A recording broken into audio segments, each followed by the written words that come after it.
Qul huwallahu ahad. Katakanlah Tuhan itu tunggal esa ahad. Artinya dijelaskan lagi oleh ayat lam yalid, wah tidak beranak, walam yulad, tidak diperanakan. Jadi tunggal adanya ya. Adapun yang sudah ramai di sini ya, yaitu Ar-Rahman Ar-Rahim, ciptaan wujudnya yang beranak, bukan Tuhannya yang beranak. Nabi sallallahu alaihi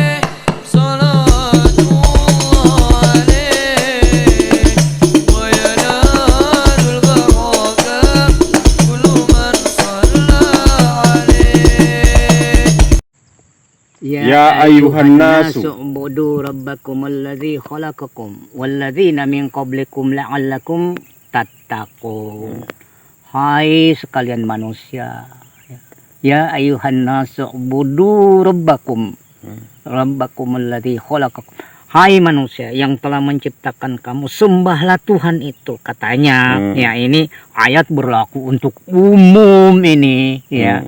Orang yang sedang dangkal ilmunya di bidang Islam ya. Bukan orang di tingkat tauhid, bukan. Jadi ini pendidikan yang rendah ya. Menyembah kepada Tuhan ya. Sesuai dengan perintah-perintah di ayat-ayat yang lain ya, bahwa kita semua harus menyembah kepada Tuhan sebagaimana umat-umat sebelum kita ini, mereka juga diperintahkan untuk menyembah Tuhan agar kita lebih taat, lebih takut lagi kepadanya dan lebih takwa. Iya, itu takwa. Iya. Walaupun yang sebenarnya dia sendiri yang menyembah. Iya, itu di tingkat tauhid yang tinggi. Allahu ahad, Allahus samad, lam yalid wa lam yulad wa lam yakul lahu kufuwan ahad. Ini ayat diperintahkan kepada kita, jangan sekali-kali kita menduakan Tuhan ya. Qul huwallahu ahad. Siapa yang memperintahkan? Siapa lagi kalau bukan Sang Pencipta kita? Iya. Lanjut. Ya, itu dia perintahkan, janganlah kita menduakan Tuhan. Qul huwallahu ahad. Katakanlah Tuhan itu tunggal esa ahad. Artinya dijelaskan lagi oleh ayat lam yalid, wah tidak beranak, walam yulad, tidak diperanakan. Jadi tunggal adanya ya. Adapun yang sudah ramai di sini ya, yaitu Ar-Rahman Ar-Rahim, ciptaan wujudnya yang beranak, bukan Tuhannya yang beranak. Jadi jangan keliru bos, jangan keliru ya. Jangan sampai ketika ramai ini Ar-Rahman Ar-Rahim, jantan betina, laki perempuan, bahwa Tuhan itu beranak. Hanya dirinya, wujudnya, bukan Tuhannya ya. Yang ciptaannya ya. Yang ciptaannya itu yang beranak itu bukanlah dia ya. Dia tetap ahadullah ahad. Teringat aku dengan Bilal ketika disiksa oleh majikannya Umayyah. Dia hanya berkata ahadullah ahadullah. Baru dia dapat pertolongan dari Abu Bakar. Kehebatan ayat suci Al-Quran ya, selalu jelas menjelaskan sumun bukmun umyum fahum layar yarji'un. Ini penjelasan dari ayat-ayat tadi ya, yang sudah kita bacakan, bahwa sesungguhnya orang-orang yang buta tuli ya, yang bisu lalu tidak akan kembali menjadi orang yang pandai melihat, pandai mendengar, pandai berkata-kata. Layar jiun, tidak akan kembali seperti itu lagi. Mereka dalam keadaan buta, tuli, bisu. Jadi yang dia maksud di sini bukanlah orang yang buta mata, tapi buta mata hatinya, mati akalnya maksudnya. Ya, mati perasaannya, itu yang dia maksud ini. dimaksud. Karena ini bahasa Al-Quran adalah bahasa sastra. Bukan begitu yang dia katakan, itu artinya. Iya. Selalu dia pakai bahasa sindiran. Iya, karena kita memang kan dia kasih akal untuk Oh iya, untuk berpikir. kan? Oke, mantap. Mantap penjelasan bantuan saudara, mantap. Oke. Oke. Thank you. Luhum kamasalil ladzi istauqada naran. Nah, misal orang-orang yang yang tersesat, katakan begitu. Ya. Seperti orang yang menyalakan api. Ya, ketika api bercahaya, mereka pun berjalan. Tetapi ketika cahaya api itu pudar, mereka pun tinggal dalam kegelapan. Gelisah tidak. Kalau kita tinggal dalam kegelapan, tentu kita tetap ingat akan cahaya yang terang benderang. Ingin diterangi dan ingin diterangi terus menerus. Sepertinya kita sangat sangat susah, sangat gelisah ketika contoh ya, ketika kita sekarang di zaman listrik ya. Iya. Tiba-tiba listrik pudar. Kita rindu kepada cahaya yang terang tidak? Ya, semua orang merindukannya. Seperti itulah orang-orang yang tersesat. Ditinggalkan oleh cahaya. Mereka berada dalam kegelapan, kasihannya. Dan mudah-mudahan kita dijauhkan Allah dari apa yang telah terjadi itu. Yaitu misalnya orang-orang yang kafir ya, ini orang kafir ini ya, yang selalu dipermain-mainkan oleh Dajjal, begitulah bahasanya. Amin. Ya. Iya. Oke. Aduh, kasihannya. Bagaimana cara mengendalikan atau menundukkan nafsu? Tabe. Wah, ini teringat aku dengan pesan Nabi ya waktu selesai perang Badar. Iya. Bahwa masih ada musuh katanya yang lebih besar dari perang Badar dihadapi. Wah, para sahabat pun bertanya, musuh yang bagaimana lagi ya Rasulullah? Melawan hawa nafsu. Barang siapa dapat menundukkan nafsu, maka ia adalah pahlawan yang sejati. Waduh, kalau aku terus terang saja, aku hanya mohon perlindungan dari Yang Maha Kuasa, ya Allah ya Tuhanku. Selamatkanlah aku dari nafsu-nafsu yang membahayakan diriku. Sebab tanpa penyelamatanmu, mana mungkin aku akan selamat. Hanya begitu saja harapanku. Ya, semoga berkenan di hati saudara. Iya. Intinya tadi Pak Tua berarti kita perbanyak puasa. Iya. Jadi puasa itu bukan hanya sekedar menahan hawa keinginan untuk makan. Ya, mencegah segala galanya. Tapi segala keinginan harus dibatasi. Insya Allah dengan jalan itu mendapat keridhaan dari Allah. Amin. Berikutnya ini Pak Tua, pertanyaan dari nama akunnya Husain.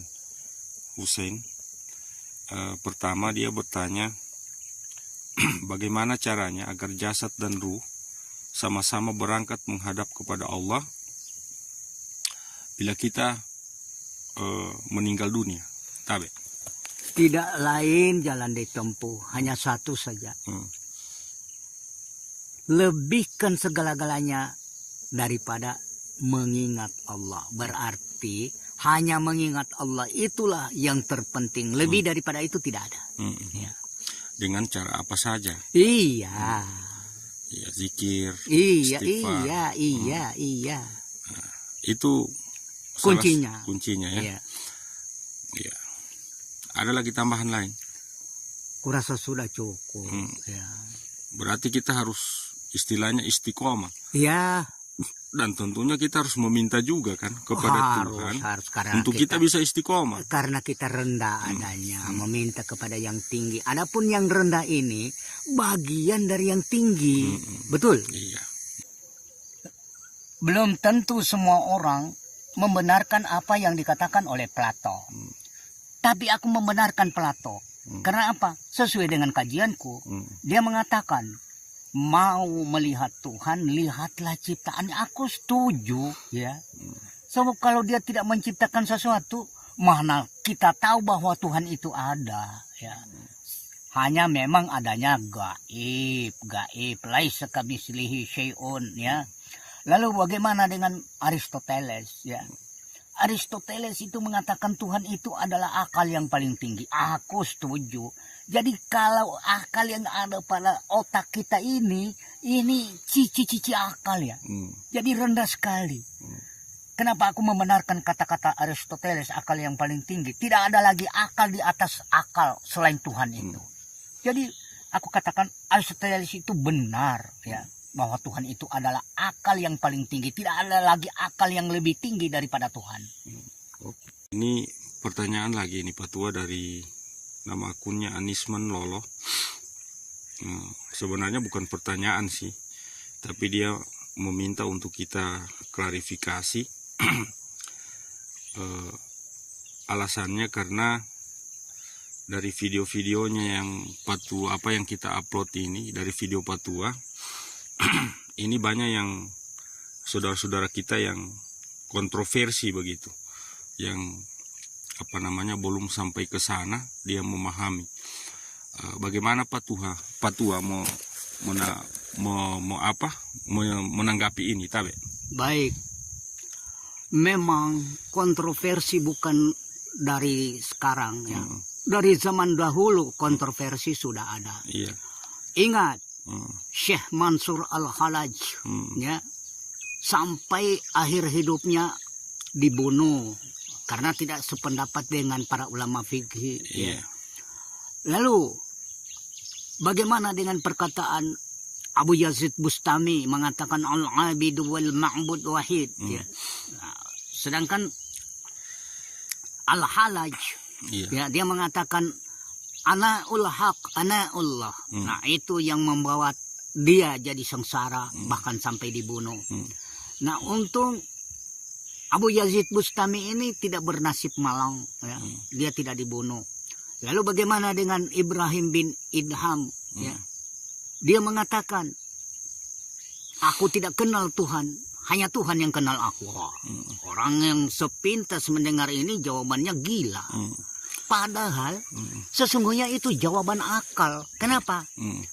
Apa penjelasan Ibrahim bin Idham? Aku tidak kenal Tuhan, hanya Tuhan yang kenal aku. Jika ia tidak mengajarkan aku tentang dia, mana mungkin aku tahu dia? Logika kan? Iya. Nah, jadi mohon saudaraku ya yang belum mencapai tingkat-tingkat tinggi seperti si Mansur Al-Halaj, Ibrahim bin Idham, Abu Hasan An-Nuri, Abu Yazid Bustami, bahkan di Indonesia Syekh Siti Jenar dengan lawan-lawannya yang 9 orang itu selalu kontroversi, Pak. Jadi untuk tidak kontroversi, ayolah belajar. Tua juga masih belajar ya. Iya. Jadi itulah pesan tua. Oke, terima kasih. Ini lagi Pak Tua, pertanyaan dari nama akunnya Api-Api. Jadi dia bertanya doa bagaimana masuk di lapangan pertandingan supaya menang, tabe? Kalau untuk aku doa itu cukup balah di dalam hati ya. Karena tidak mungkin ya orang Kristen umpama ini ya membaca Bismillahirrahmanirrahim, hanya bagaimana niat dalam hati, itu doa dalam hati cukup. Tapi yang penting lakukan latihan dengan baik. Bola-bola liar bisa jinak denganmu ya. Satu contoh yang akan kukemukakan, Maradona terkenal di seluruh dunia dapat menjinakkan bola-bola liar. Karena apa?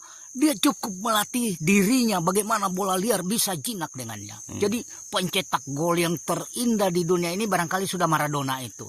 Karena bola tidak pernah tajam masuk ke mulut gawang lawan. Dengan pelan saja, yang penting sudah lewat garis putih. Meloncat lagi Maradona, mencetak gol yang berarti indah. Intinya latihan. Latihan. Oke. Semua pemain-pemain bola itu dilatih dulu, tidak ada hanya doa-doa itu. Pertanyaan berikutnya, Pak Tua. Apa bedanya qanaah dengan zuhud? Baik. Qanaah merasa cukup dengan segala pemberian Tuhan. Ya.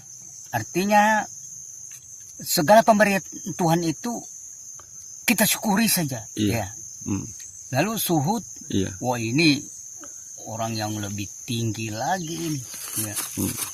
Karena suhud itu orang yang seakan-akan tak terpisah lagi dengan Tuhannya, tak pernah lupa lagi.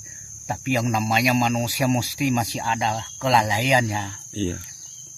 Jadi termasuk di tingkat tinggi ini. Ya. Zuhud ya. Iya. Berarti bisa saya